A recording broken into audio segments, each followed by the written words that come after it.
පටන් ගද්දිම ඔයාලට පේනවා මේක වැස්ස දවසක් කියලා. වැස්සට හැමෝම ආසයිනේ ගොඩි වෙලා නිදා ගන්න. හැබැයි අද මට ඒක කරන්න වෙන්නේ නැහැ. මොකද අද තමයි අපේ අන්තිම එක්සෑම් දවස. ඒ කියන්නේ final year 4th year first semester එකේ last exam date එක. ඒ නිසා මට සිද්ධ වුණා කම්මැලිකම පැත්තකින් තියලා ලෑස්ති වෙන්න. කොහොමින් හරි ටිකකින් පේනවනේ වැහපු පාඩම් පේන්නවත් නැහැ. හරි අහන්නකෝ මම ඔයාලට පොඩි දෙයක් කියන්නම්. ඔයාලා A level කරද්දී සෑහෙන කමිටඩ් වෙලා වැඩ කරලානේ කැම්පස් එන්නේ. ළමයි ගොඩක් දෙනෙක්ට වෙන අතපසුවීමක් තමයි කැම්පස් ආවා මේ කමිට්මන්ට් එක ගොඩක් අඩු වෙන්න පටන් ගන්නවා.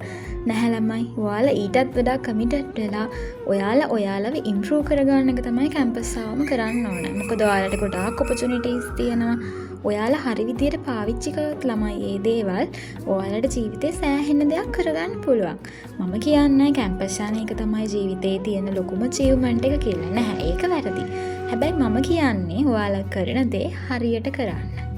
කැම්පස් එකේද පෞද්ගලික ජීවිතේද හැමදේම ඔයාලා හරි විදියට කරන්න. අනිවාර්යෙන් මතක තියාගන්න first year first semester ඉඳලම high GPA එක maintain කරන්න. ඔයාලගේ GPA එක හොඳ level එකක තියාගන්න.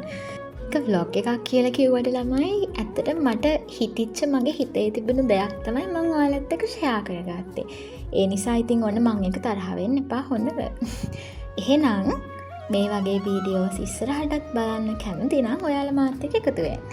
bye bye